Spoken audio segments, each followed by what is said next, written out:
the privilege of introducing Lauren Fickner. She is the Director of Nutrition at Mass General Hospital for Children and an Associate Professor of Pediatrics at Harvard Medical School. Her research and areas of expertise include preventing childhood obesity and improving care for patients with oral aversion and feeding difficulties. She's also the Senior Health and Research Advisor for the Greater Boston Food Bank. Thank you so much, Lauren. Yeah, thanks for having me. I'll just leave this here. So I'd love to hear what you guys all are here for. We have 3 cases to kind of highlight issues that I see commonly in my practice, but I want to make sure I'm answering. I knew it was going to be a smaller session, so I want to make sure what you guys are each interested in so I can talk through it. So do you want to go ahead? Oh, okay. I think they're videotaping me too, so I'm so small. But I have a 5-year-old with Williams syndrome. Okay. Okay. He's much better Now, okay. Clinic. Yeah. Still either and All the good, yes, love to talk. And yeah, can you tell me why you're here this morning? 17-month-old grandson. Oh, nice. He has Williams, and he just won't. He's having trouble swallowing. Like he'll put food Okay. in his mouth and so chew it around, Yep. and then Spit it out. Spit it out. But the swallowing he can swallow, but he doesn't Want to. Yeah. Okay, great. Yeah. I have a 15-year-old granddaughter, and we've had feeding issues her whole entire life. Okay. And this past year, she just stopped eating completely, and then she lost a lot of weight pretty rapidly. And we're just, they did a lot of testing and stuff like that. They're questioning DGBI. Okay. Yep. We'll talk about that. She was put on Zoloft, and that seems to be helping her eating again. Yeah, it's so interesting. We're not going to talk about all of that, but Dr. Zarkessler and I are colleagues, and so many serotonin reuptake inhibitors are in the gut. And so we see this commonly when children are put on SSRIs, their feeding difficulties do improve. So I'm really glad she's responding to the Zoloft. Yeah. How about you guys in the back? Yeah. we have an 11-year-old daughter, Ellie, and we've come a long way. She was young, she was very underweight. She did okay. We didn't know she had Williams syndrome. Now we're struggling most with the psychology of getting her to stop eating. Okay, sounds good. Now she's gone through puberty. Yeah. Healthy choices. She clearly uses it too regularly. Yeah. We found she's really come a long way, but any tips? Yeah. Yeah, so my primary research is actually in childhood obesity. I'm really interested in inequities in care, and so we've developed a model with the AAP. So connect with me. There's definitely resources out there to talk about that too, and I think half the plate fruits or vegetables, actually regardless of where you are in the spectrum of your growth curve, is really just an important thing. And then pushing fiber, especially for those kids who have insatiable hunger. And then I think Dr. Zarkessler also talked about this, but there are fiber supplements, like Benefiber has a lot of fiber in it, so you can also put that in water and drinks for this insatiable hunger. And the other piece is like keeping as much as you can processed foods out of the home and keeping the home healthy, and you can only do what you can control. I'm a parent too. It's like goldfish are everywhere. So what can you do? I don't know. So, but yes, my email's at the end. You're welcome to reach out to me for more resources too. And how about you all over here? Hi. We were 4.5 year old Luke. He had similar eating struggles as a baby. Okay. Is eating pretty well, but is fixated on certain foods, has a limited diet, and just the balance of how far we should push and how to balance that. He's eating like he loves like chicken fingers and mac and cheese. Yeah. He eats some healthy foods, but he does have reflux and something like trigger that, and it's been like difficult to expand the variety. Yeah. Yeah, for sure. Okay. How about you all? Courtney, and this is Kevin. Nice to meet you. Parker is 7.5, and he has EOE also. Okay. So we got that diagnosis last year. And I think just like our big thing with food is that he is like obsessed with certain foods, like, and it's all fruit, like his whole lunchbox is fruit. Fruit. Or like chips. But like he has no protein, no meat or dairy, like things like that. So I guess just like how to introduce those, but I also Yeah. think a sensory piece of like the Yes. familiarity of like a clementine is the same every little piece, you know? Yeah. But he just like does not stop eating. But the fiber part that you just mentioned, would that make them feel full too? Yeah, it will make them feel full. So F is for fiber, is for full, is what we what we say. So that can be helpful, particularly in the older ages, for sure. I think the fact that he loves fruit, that's really good. So if you're coming back for second helpings, and you'd be surprised what has protein in it. Like, I mean, even crackers have protein in them. So meeting with a dietitian can be helpful in terms of like the target of protein. I think people are very like protein forward, and that's the messaging we're getting in social media. But actually, in general, you probably, and milk too is like, if he likes milk. I mean, the EOE, yeah. Yeah, that protein can be good. Yeah. You guys can go on the back. Hi. Okay. I see, yeah. So we're playing with like introducing him to more foods, and he's still gagging and throwing up, but before we get endoscopy in January, we're kind of Oh gosh, you have a long way. to see if we really want to put him under. Yeah. Yeah. Feeding therapy. So one thing is just feeding therapy in general. They tried to have an SLP come today from my team. We have 7 of them, so I'm going to channel them this morning. But they're all busy getting married, actually, and on maternity leave. We have lots of babies right now. So, but that's one thing. So any local feeding therapy resource, it's always worth it. And if it's not a good match, you keep pursuing it. So we'll talk about that as well. Okay, great. So I am going to talk about the different age groups and what we see. So I think I'll touch on most of the things and just interrupt me if you have questions. But one is an infant who has feeding difficulties with low tone, had trouble with solid progression, which a lot of it, and then needed actually a G-tube. And then we talk about a toddler with poor growth and selective eating, which is the fancy word for picky eating or not, you know. And then a school-age child with ARFID. So EP is now a 4-year-old, born at 27 and 6-7 weeks, and he has a history of reflux, a hiatal hernia, which is more common in Williams syndrome, and oral aversion. There was a lot of issues in the NICU with him really being so low tone and trying to suck enough volume out of the bottle, and so they ended up placing a G-tube and a Nissen because he wasn't taking enough. So I met him actually after he came out, and he took really very little of the formula by mouth, and we were trying to transition him to take solids, and he really would just like bite small bits of graham crackers and then turn his head away.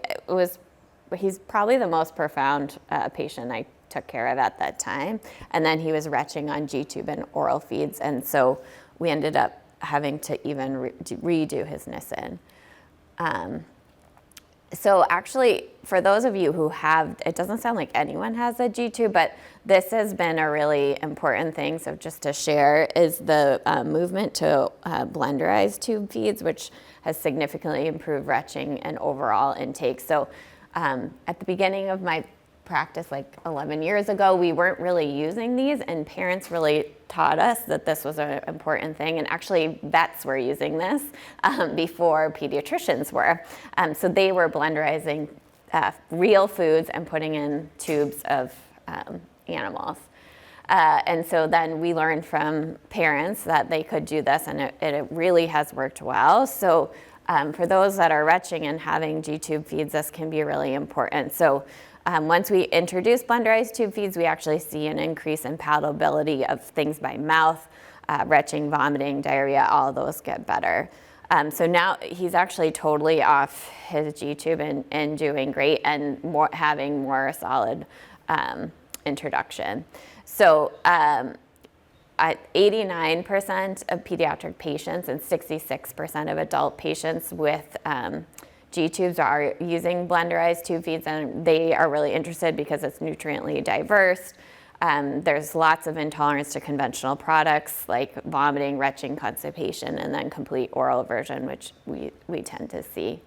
And so there's been actually pretty good studies to show over time if you use the blenderized tube feeds, retching improves, and tolerance of things get better.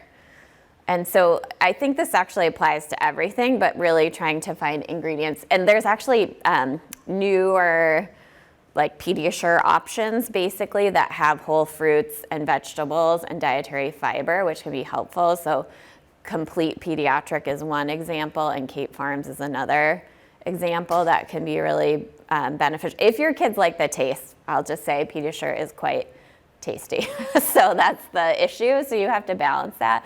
But particularly for families who are looking for more dietary fiber, that's an option.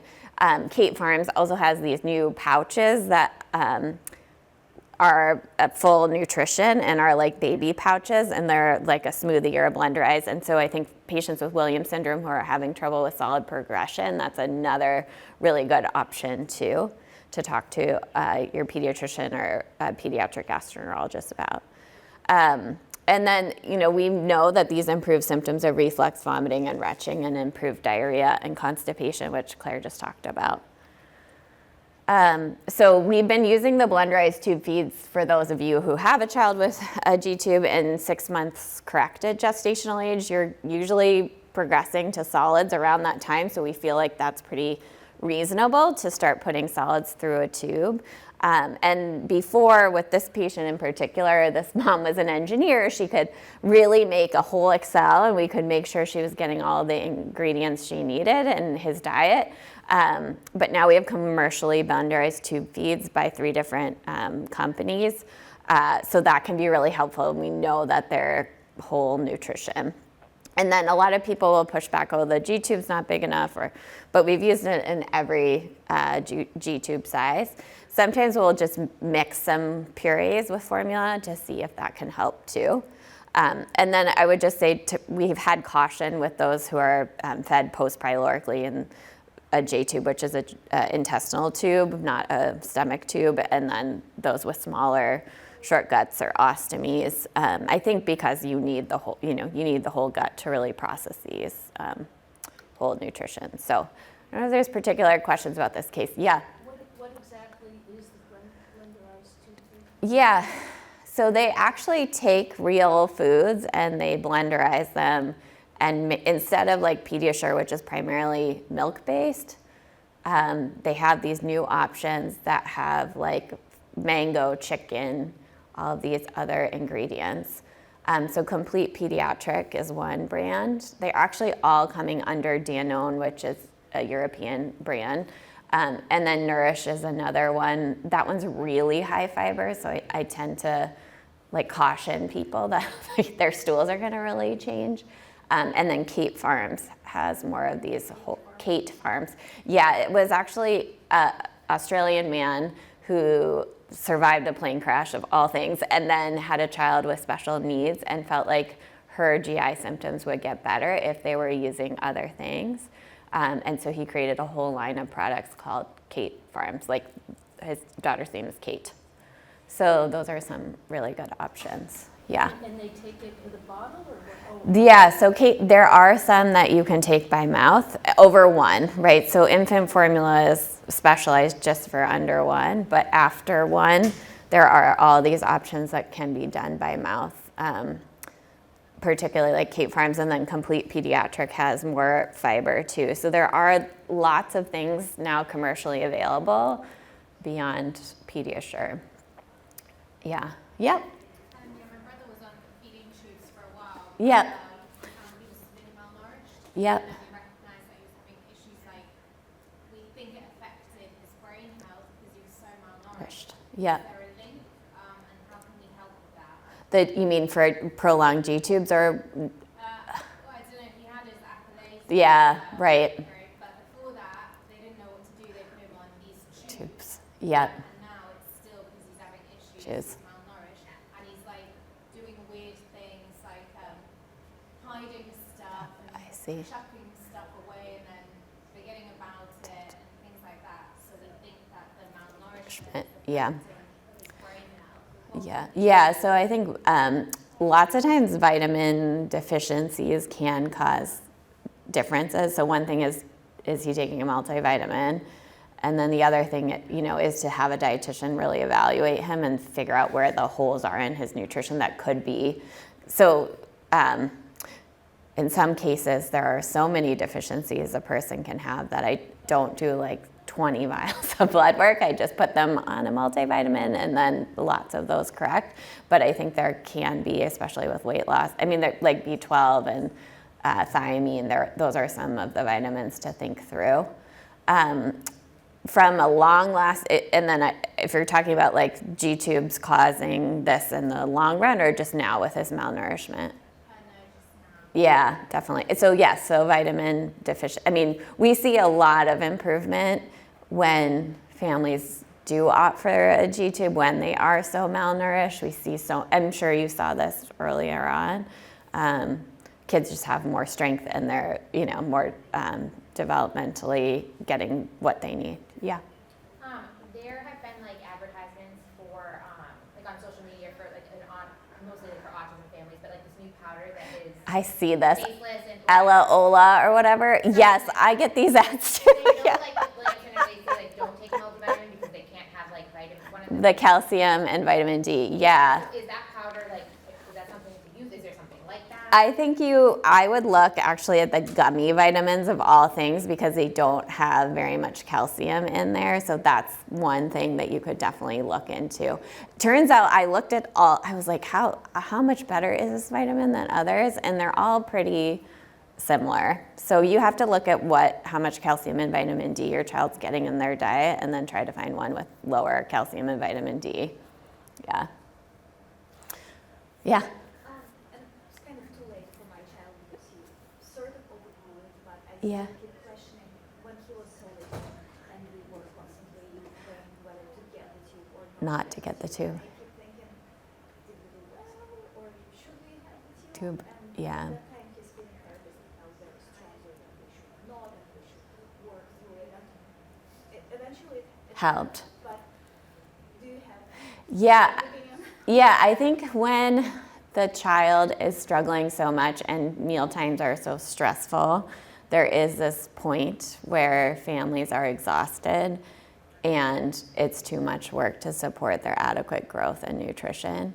On the right, you're watching the Williams syndrome curve and making sure people are not using the standard weight curve. So I think just thinking through that, the threshold for us to think about G-tubes is like, a weight for length Z-score -2 or even -3. As long as they're slowly coming to the curve, then it's okay. But I do think, the constant chasing of kids it's traumatizing to everybody. And then the relationship, I don't think you did anything wrong. You did what was right and what you were given at the time. And everyone can learn different relationships with food. But yeah, for sure. Other questions you guys have? Okay. I know, it's really hard. Food is love and food is stressful. So there's all of those things. And I would just say it's no one's fault. That's the other piece I like to tell people is like, it's complicated parenting. And then with a child with feeding difficulties, it's even more complicated, but it's not on you and yourself to own all this. It's on all of us as a team to do it. Okay, so, and usually your doctor will know when it's, that we've exhausted everything and a tube is necessary. So Maggie's a toddler. It sounds like this is actually important for all of you guys.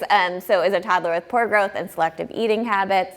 She was full-term baby, breastfed until 1, and now she's 2 years, and her growth has been poor, but the last 6 months she's not gained any weight. She has constipation as well. Her parents are going through a divorce, and that's been stressful.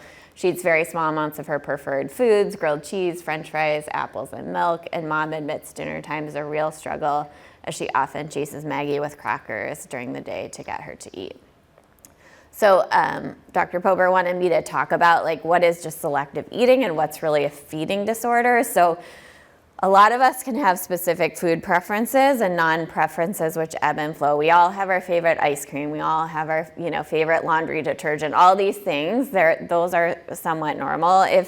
If for some reason that ice cream is not there and there's no way that your child's gonna not eat anything, then those are some things to work on with a feeding therapist. Like I have some families who will only, one child will only eat one brand of chicken nuggets. That's it. If it's not there, we're in trouble. And then eliminations of certain foods does happen. So you want to keep going to it. And then behavioral-based requests for visual presentation of food. So I don't like, my kids, for whatever reason, wanted their sandwiches cut in strips. And if they have oil on it, if they have peanut butter on it, it's supposed to be a sandwich. So, those are all selective eating. That's not a feeding disorder.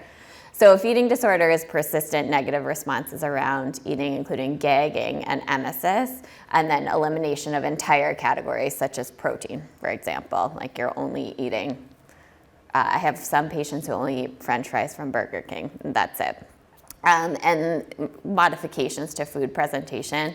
So if they cut, if my kids cut it, or if I fail and I somehow cut this toast in a triangle and then I rechange it to the 4 strips, and that is if in a patient with a feeding disorder, no modification is really going to make it work. I will just say that prevalence of selective eating, and this is in the typically developing or the general population, is just pretty high. So 1 in 2 children at 19 to 24 months is going to have selective eating. And so some, there's developmental concerns, and certainly some children are just picky eaters and developmentally refuse the smell, taste, or texture of certain foods. There's also oral motor immaturity and delay given the lack of experience with chewable solids, and then the low tone in Williams syndrome. And then you want them to tolerate sensory responses to textures or mixed textures. And then of course there's the medical piece also overlaying this, right? So if you have reflux, you're gonna know eating, it doesn't make you feel good, and then you're not going to really want certain flavors or textures that are associated with your reflux, and then you're in a behavioral feeding responses where you're totally refusing certain categories. And so this is sort of what the cycle we try to break is that, say, you're really not interested in solids, then the parents are going to offer those goldfish around just to try to get caloric intake in, which leads to a grazing pattern, and then they're not hungry because the stomach empties every 3 hours. So there are many kids who will just eat 1 or 2 goldfish, and that'll satiate their hunger, and then you have inappropriate mealtime behavior, increased reliance on just liquids, and then the cycle starts again. So we really try to break that as much as we can. And so the way that feeding therapy works is that you actually start at the very bottom of this. So let's say your child really hates, meatballs. And you have meatballs every Monday. You're just gonna have them tolerate that on the table. Some people won't even tolerate the smell and they need to be in a different room. And then maybe you're gonna say, okay, it's tolerated on the table. Now your child is just gonna interact with that. So you put a meatball on their plate, they need to move the meatball from their plate to a no thank you or to another bin. Then you're gonna say, okay, great, you touched the meatball, now we're gonna smell it. So what does it smell like? Is it salty, is it sweet? And then you're gonna touch the meatball. And then finally you get to the taste, maybe that's a lick or a kiss of it, and then a bite or two. So this sequence is what feeding therapists are using. So often people will say they just play with the food, like what are they doing in feeding therapy? But this is all important. So, and even just tolerating foods and touching it or even cooking foods at your home, those are really helpful ways to do this. So then the other concept is food chaining. So you take something they like, let's say, in this case, this person liked grilled cheese. So you're gonna go from grilled cheese to quesadilla. Okay, so now they've liked this cheese in some different carb form, and you show them a tortilla is a circle. then you're gonna get to pancakes. So it's not going from grilled cheese to broccoli. This is just like really slight changes. So they like apples, then you're gonna try an Asian pear because it's the same texture, the same color, all of those things. And then maybe you get to a real pear, which is much more squishy. So this just gives you an example. So they just like animal crackers. You expand to Teddy Grahams and graham crackers and shortbread cookies. People are like, you're crazy. This is just all, but this is, you know, for people who are really restrictive, these are just small touches that allow your child to know different foods are okay. So often just going in the grocery store and looking at the brand they like and what's right next to it can be beneficial. Then, you know, you are adding club crackers and Ritz crackers and oyster crackers, and then you get to Ritz bits, and then a toasted and cheese, the cheese in between Ritz. So then maybe you get to go to the quesadilla or a toasted grilled cheese sandwich, and then you peanut butter and jelly, and then, okay, they like peanuts, so maybe they like nuts, and then they have dried fruit and then granola. And then you can expand breads to peanut butter and bagels and explore peanut butter and new foods like banana, apple, and celery. I kind of talked about this, but the schedule is really helpful to have 3 meals and 2 snacks for the toddler age group and not to graze. I think it can be particularly hard, but if you can set up that schedule in school, that can be really beneficial too. And the social support. And then, of course, being a role model is important. They're not going to eat things that you're not eating, so that can be beneficial too. Okay, so we actually worked with mom to structure 3 meals per day and 2 snacks. She had a normal endoscopy, metabolic, and endocrine workup. And then treating constipation is really important. So a lot of people don't believe me when I say you gotta do this, because if you think about it, GLP-1s, the way they work is they slow slow the transit so much that you are really constipated, you don't feel hungry. So this is the opposite when you wanna have them poop so that they're going to try new food. So it's a simple treatment that we can try to see if things help. And then she got early intervention. She actually got in-home psychological support too. And then she is also doing great. Okay, questions about these key concepts and food chaining? Yeah? What's a good time frame to try and do the chaining? Is it Bon Barrage or baby-led? Like, I would do 1 at a time. It depends how picky they are, but yeah, I would try 1 thing at a time. So like, you choose with your child which one they want to try, what they're really interested in.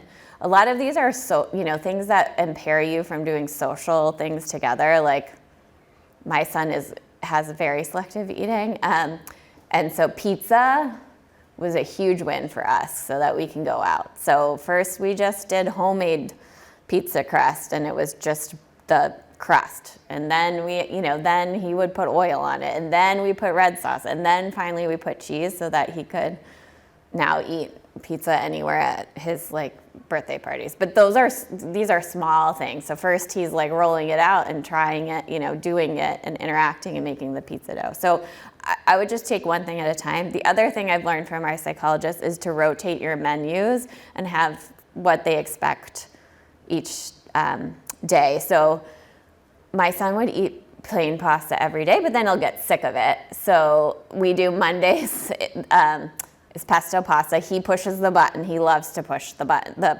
processor button. I think that's why pesto is a big hit in our family. And then Tuesdays are Taco Tuesdays, and they might not eat all of it, but maybe they're eating the tortilla and they're eating the beans separate. And then Wednesdays spaghetti and meatless meatballs, and then Thursday is breakfast for dinner. So they know what to expect, and then they come, and then your grocery list is the same. But if you keep this, that they like chicken nuggets every night and you offer them every night, they're gonna just go to that and then eventually get sick of it. So making sure your menu keeps some of the things that maybe aren't their favorites, but they'll tolerate is important too. And I would go slow.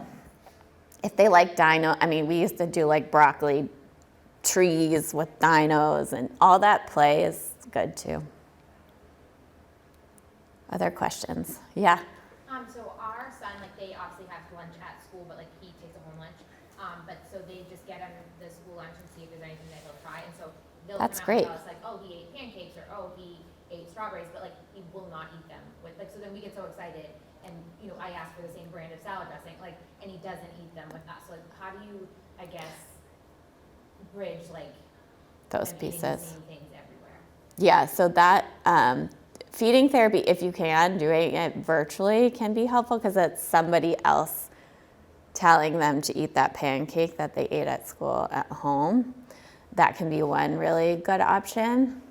And then I think there's trying to figure out which one thing he might eat casually at home could be really helpful, and just focus on one, and maybe he's helping you make that thing, and that's it. And then, yeah, honestly, when they make it, it looks gross, and you're like, what? But they are always like, oh yeah, this is perfect. I don't know if you've tried cooking with him. Yeah, yeah. How many times, like, should you try certain stages? Like, I feel like we've been really successful, and like, we have a 2-year-old now, and he'll eat anything, so we keep putting it on Luke's plate. Yeah. Like, is there any timeline, like, for a month, keep offering it every Wednesday, or like any success rates, or how often you should introduce the food over and over? Yeah, so it takes them 15 to 20 times to try something for them to know if they like it or not. So if you've offered it like 15 to 20 times and they will put it to their mouth, like, that's great. like, I guess he doesn't like it because we've tried 20 times and move on to like A new food, yeah. Yeah, and then I also think like figure out when you have the most bandwidth and space to practice this. And this shouldn't take more than 15 minutes. It should be fun. So just like, you know, some of my families can only do this on the weekends. Some can do it 2 or 3 times a week. It's homework to keep working through this sensory hierarchy.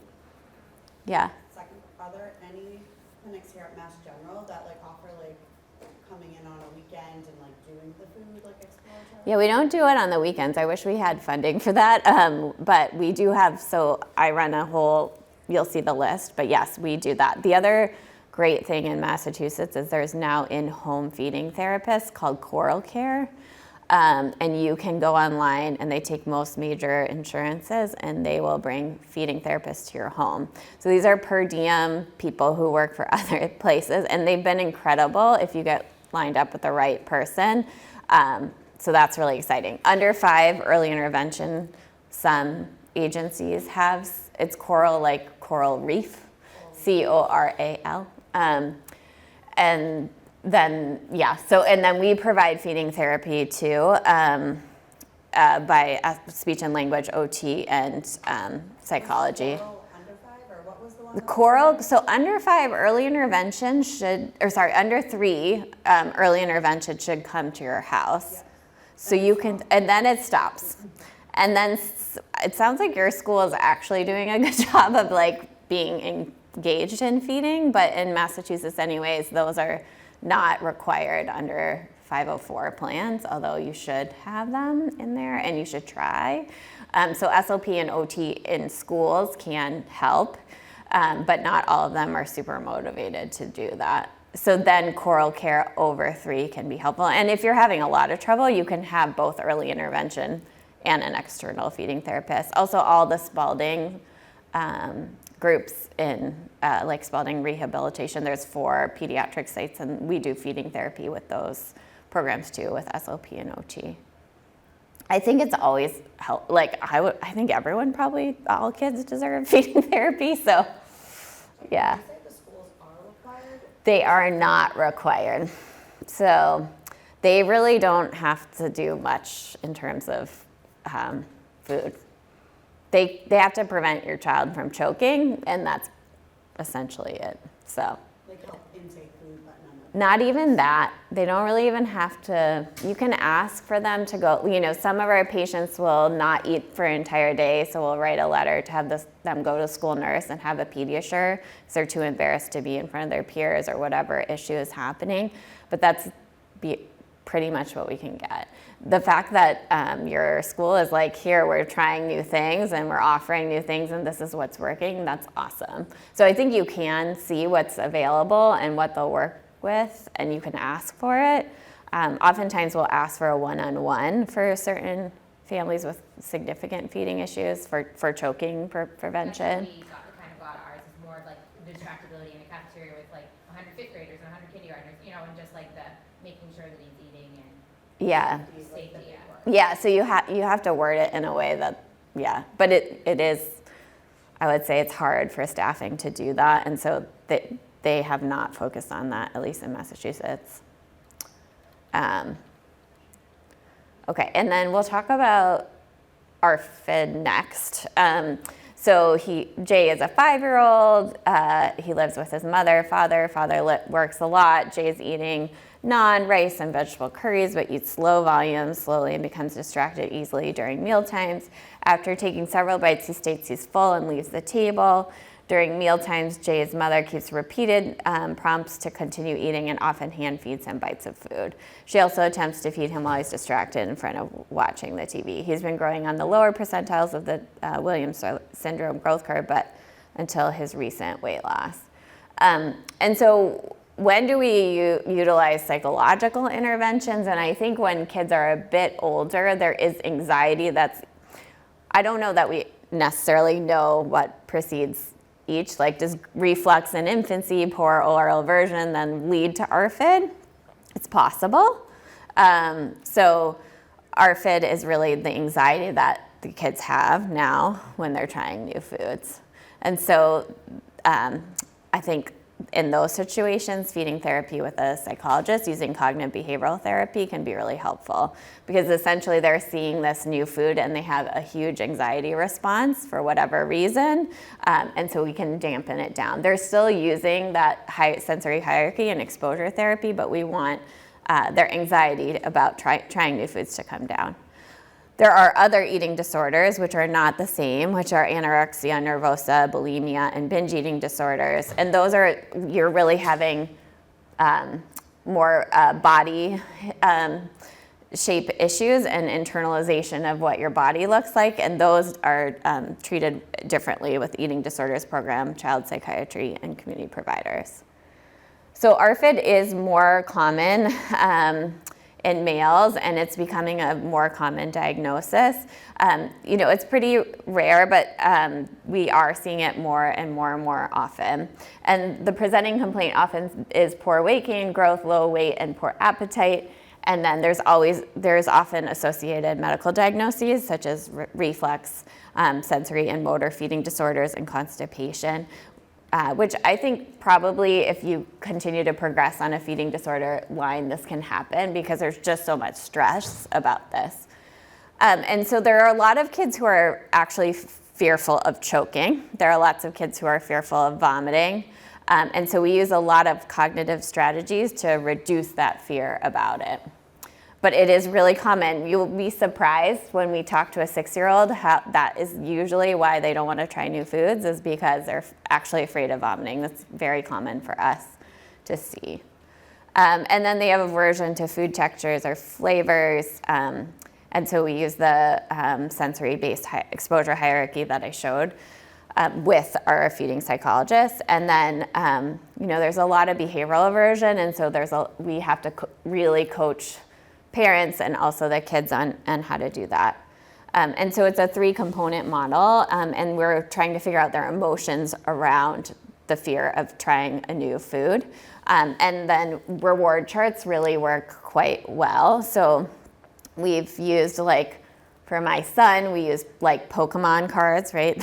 You want a small reward that you're in control of, that you're the only one that's going to give it to them. So if you're giving them extra screen time, they have unlimited screen time, giving them extra screen time for trying a new food is not going to be motivating.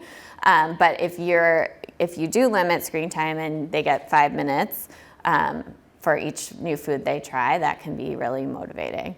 And then you want to actively ignore any difficulty feeding behaviors. I think parenting around meal times is so difficult, so I think just trying to remain as calm as possible and knowing maybe this meal wasn't great, but the next meal will be better. And then modeling of desired meal times.